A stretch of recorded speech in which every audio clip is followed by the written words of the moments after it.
Unless Missouri Governor Mike Parson grants clemency, Amber McLaughlin will be executed tonight. That's right. She will become the first openly transgender woman to be executed in the U.S. Alex Fees is joining us live in South St. Louis with the latest in this case and the efforts to stop the execution from happening. Alex? Yes, Sydney and Rennie, good morning. We're live in South City this morning because this is where the body of the victim in this case, Beverly Gunther, was located back when this happened in November of 2003. And tonight, convicted murderer Amber McLaughlin is scheduled to be executed as punishment for that crime.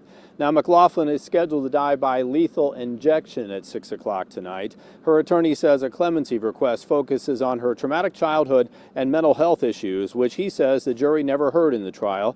According to a neighbor of the victim, Beverly Gunther was in fear of her ex-partner for months. The neighbor says a police officer had been walking Gunther to her car at work for a week, but the one time she stopped asking for an escort, the murder happened. Gunther was about to file another order of protection against McLaughlin the very next day when she was abducted from her job in Earth City. Her body was found in South St. Louis. She had been raped and stabbed to death. Now, several advocates have asked Missouri Governor Mike Parson for clemency in this case. They include Congresswoman Cori Bush and Congressman Emanuel Cleaver. Live this morning in South City, Alex Fees, 5 on your side. On January 3rd, 2023, inside a correctional facility in the state of Missouri, a rare event in modern American history unfolded. A woman was executed. Her name was Amber McLaughlin. Executions of women in the United States are uncommon. Since the death penalty was reinstated in 1976, only a small number of women have been executed nationwide. In Missouri, it had been decades since the state last carried out such a sentence. But on this night, the process moved forward. Inside the Eastern Reception, Diagnostic and Correctional Center, preparations had been completed. Legal appeals had been exhausted. A clemency request had been denied. Outside, the broader national debate surrounding capital punishment continued. Questions about justice, fairness, and the role of mental health in sentencing. Inside, the focus was singular.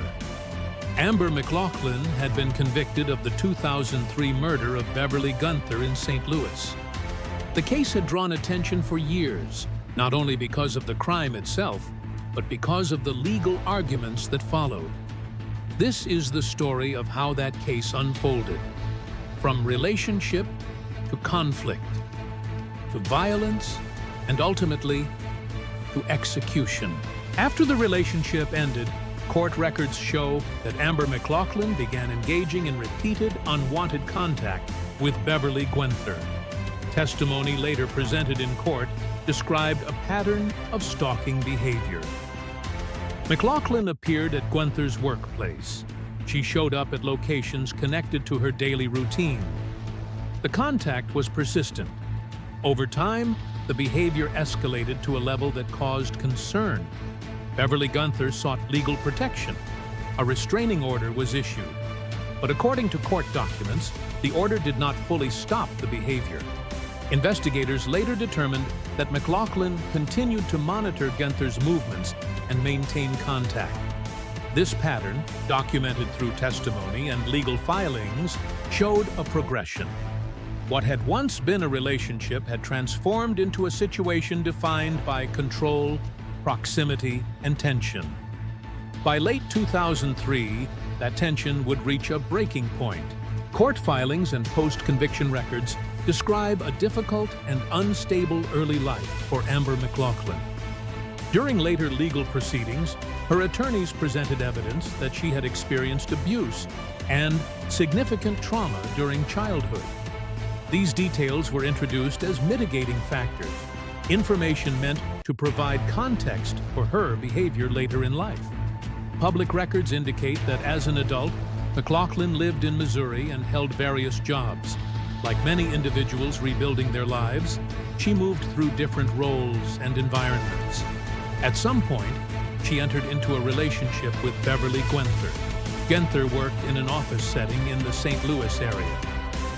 Reports described her as dependable, consistent, and focused on her work. The relationship between the two women, however, did not last.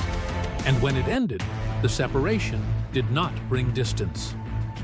Instead, it marked the beginning of a pattern that would later become central to a criminal case. In November 2003, something changed.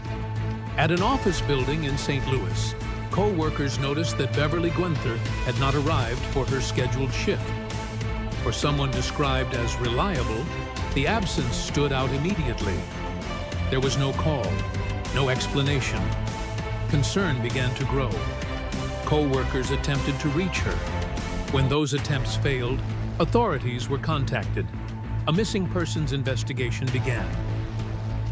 Investigators started with the basics: last known location, recent contacts, daily routine.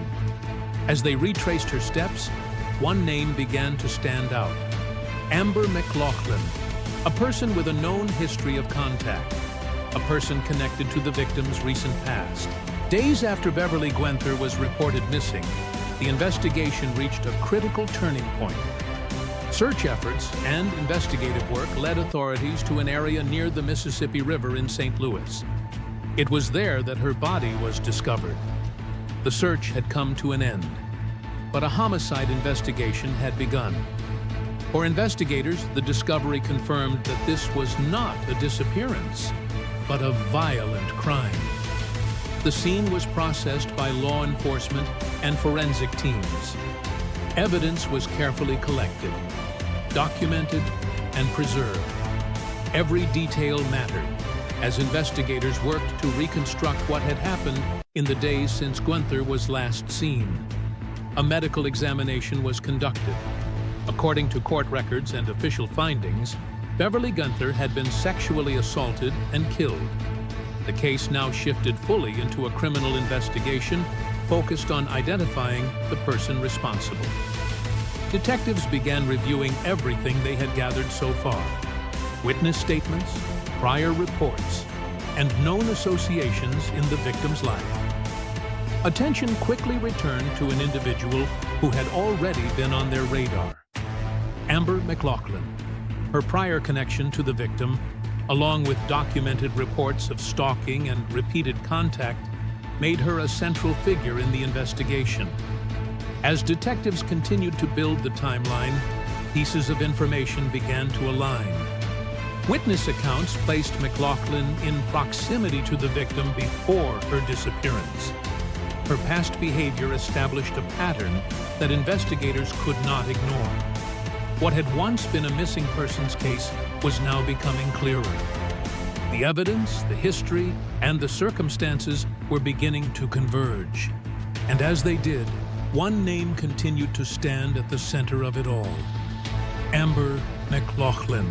In the days following the discovery of Beverly Guenther, investigators in St. Louis intensified their efforts to identify who was responsible. The case had shifted fully into a homicide investigation.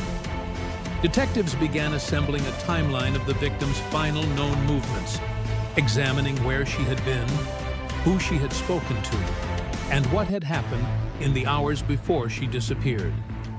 As they reviewed witness statements and prior reports, one name continued to emerge: Amber McLaughlin. According to court records, McLaughlin had a documented history of stalking and repeated contact with Guenther following the end of their relationship. This history immediately placed her at the center of the investigation. Witnesses provided information that helped investigators establish a clearer sequence of events.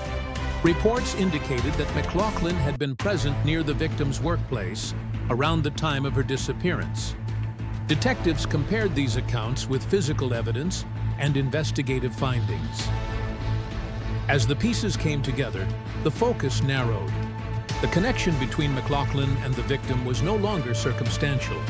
It was supported by multiple lines of inquiry, including prior behavior, witness accounts, and the timeline investigators had reconstructed. With this information, authorities moved forward.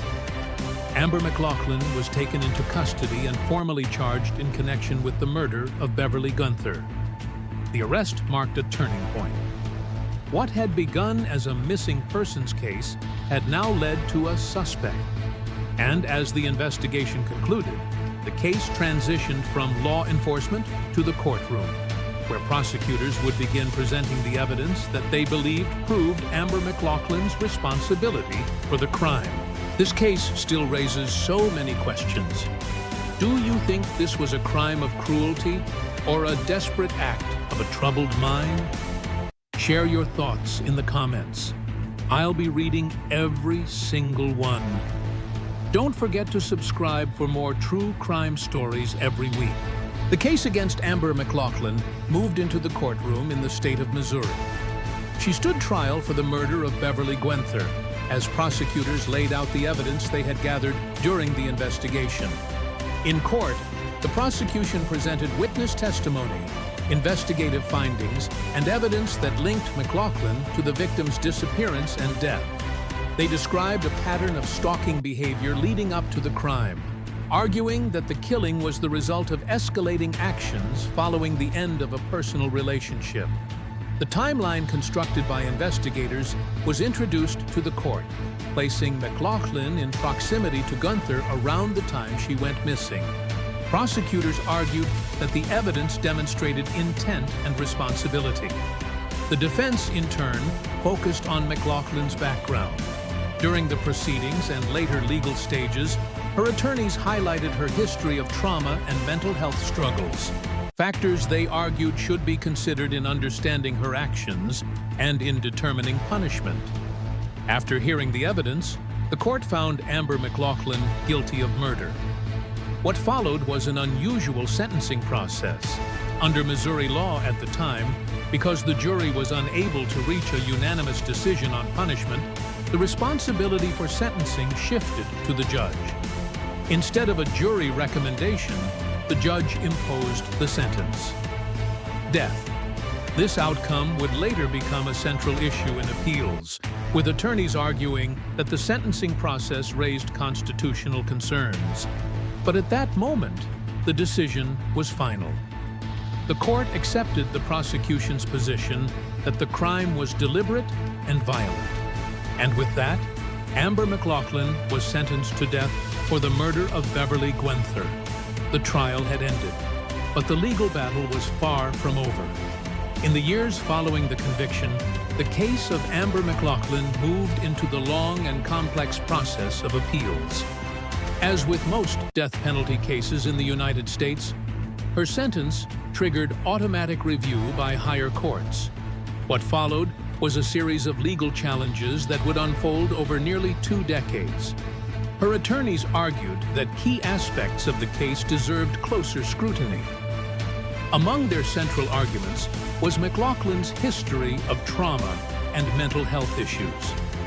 During post-conviction proceedings, her legal team presented evidence that she had experienced significant abuse and instability earlier in life, factors they argued had not been fully considered during sentencing. They also challenged the sentencing process itself. Because the jury in her trial had not reached a unanimous decision on punishment, the judge had imposed the death sentence. Her attorneys argued that this outcome raised constitutional concerns, particularly regarding the role of a jury in determining whether a defendant should receive the death penalty. This case still raises so many questions. Do you think this was a crime of cruelty or a desperate act of a troubled mind? Share your thoughts in the comments. I'll be reading every single one. Don't forget to subscribe for more true crime stories every week. These arguments were reviewed in both state and federal courts. Judges examined trial records, legal procedures, and the claims raised by the defense. Written opinions addressed each issue, ranging from the admissibility of evidence to the structure of the sentencing phase.